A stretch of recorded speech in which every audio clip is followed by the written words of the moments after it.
Continuing coverage here at Origins 2019 here at Columbus, Ohio. And I'm with Starling Games with Brenna. Hello, Brenna. How are you today? Hi, I'm great. Thank you so much for having me. Absolutely. Thank you. And we're here to talk about what Starling Games is up to. I know you guys are part of a collaborative, Tabletop Tycoon, is it? Yeah. So that's the Tabletop Tycoon is like the family of games. Excellent, of game excellent. companies. Yeah. And so we are here to just talk about everything about what you guys are doing. You have some great stuff here. We're right behind a big giant mural, or whatever you want to call it, of a zombie, but we're going to get to that later. But let's talk about the big hitter that I'm very, very excited about, and that's Everdell. Yeah, thank you. So Everdell, we funded on Kickstarter in 2018. It did really well for us, totally exceeded our expectations, and then we released it and it sold out like immediately. Yeah. So since then, we've been working on getting it back into print. We also did another Kickstarter for an expansion, which is called Pearlbrook. And I'm happy to report that both of those are on their way to us from the factory right now. Excellent. So those should be getting out to backers in July and then hopefully debuting at Gen Con in August. Yeah. Very cool. So for those that never played Everdell, give us like a little quick 2-minute, what is it like to play Everdell? What is it like to play the expansion Pearlbrook? Yeah, so Everdell is a worker placement tableau building game that also has some engine building aspects to it. You play as critters who are striking out and are trying to establish their own villages, and you have to hire critters to live and work in your city, and then you also need to build dwellings for them to work in. Mm-hmm. So there's resources, there's for people who haven't seen the game, there's like squishy little berries, and there's wooden twigs, and sparkly resin pieces. We put a lot of time into the components, making them look nice. So those are your resources in the game, and use those to buy cards to build your tableau of your city, and then you get points from those. Very cool. The game has kind of an interesting curve to it because you get an increased number of workers as you go through the seasons. Those are basically the rounds of the game. So you start the first season and you only have 2 workers, and you're like, oh my god, how can I do anything? Like, I only have 1 critter in my city, I have like 1 twig, this is horrible. Yeah. And as you go through the game, as you get more and more options, it just ramps up so much. Like, if you were to look at a graph of Everdell, it would just be like a big swooping big swooping, curve. a big exponential graph. Very cool, very cool. So that's kind of how it plays. And then Pearlbrook, the expansion, adds a new resource, which are pearls. In the Kickstarter edition, those are actually glass, which came out really nicely. They're shiny glass.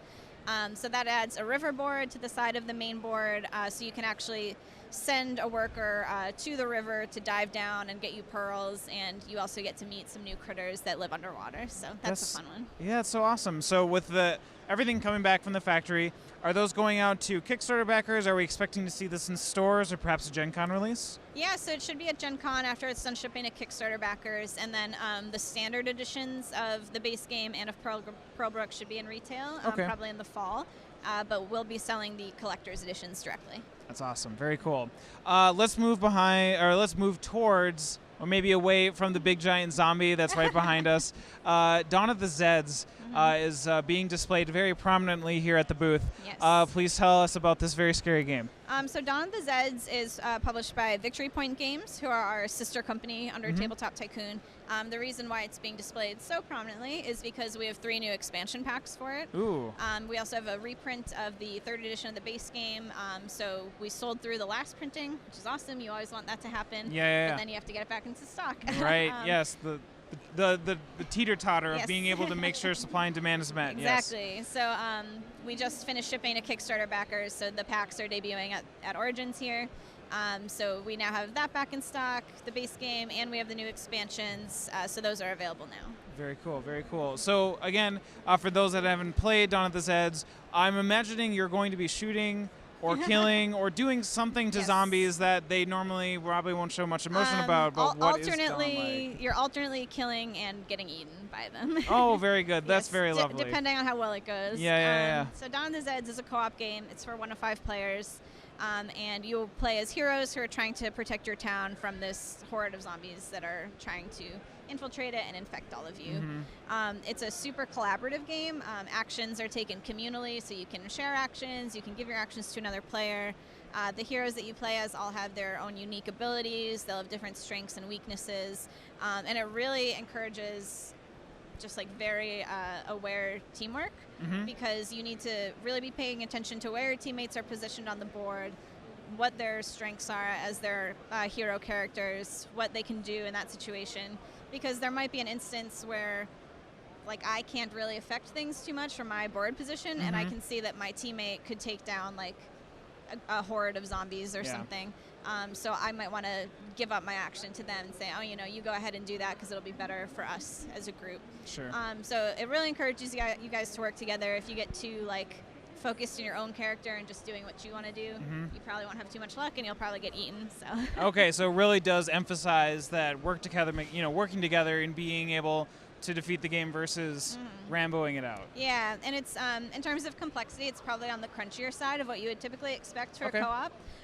There is some dice rolling, but there's a lot of mitigation in that dice rolling, and there's a lot of data on the board, and we have player aids, and we have rolling tables and stuff. Cool. So it is a little bit higher on the complexity level, but we've worked really hard to keep it easy to understand, like really intuitive graphic icons, like I said, the player aids to help you out. So everything flows pretty smoothly, even if it can seem a little daunting at first. Excellent, very cool. And is this available for purchase online, through local game stores? Where can people expect to see this if they'd like to purchase? People can get Dawn of the Zeds, the base game, online and through stores, and then the expansion packs are direct from us, so those are available from us online or at conventions. Very cool. What's the MSRP? That one, we're doing a convention special for $95 plus the packs plus a special screen printed bag. Oh, cool. Yeah, so that's a really good deal. Yeah. Yeah, very cool. It's a very spooky bag. Yeah. Very, very spooky bag. What else do you guys have coming out then? So after Origins, Gen Con is not too far away. What are we looking at for any big Gen Con hits? Any Kickstarters coming your way that we should be expecting? So something I'm really excited about right now is... well, you can see it, Ryan. Just over there is one of our printers that we manufacture with, and they were kind enough to bring to the show the mass production copy of one of our games called Anomaly. Okay, yes. So Anomaly is on the water right now. It's left the factory, and it's making its way over the ocean to us. But so I just got to review the final production sample, and it just came out so great. It looks amazing, so I'm like gushing about it right now. I've been gushing about it all show. Yeah. So Anomaly is a one versus many hidden movement game. Ooh. So one player plays as the Anomaly. We don't really know what it is. It could be a rogue AI. It could be an alien. Yeah. The rest of the players are students on this spaceship that the Anomaly has infiltrated. Very cool. So you need to work together to try to take him down, but also protect yourselves. And kind of the hook of the game is that it's all hidden movement, including from your teammates. Oh, really? So nobody knows where anybody else is. And it's like a super atmospheric, very suspenseful game. Like it really feels like you're on the Nostromo hiding from an alien. Because you don't know like which zone.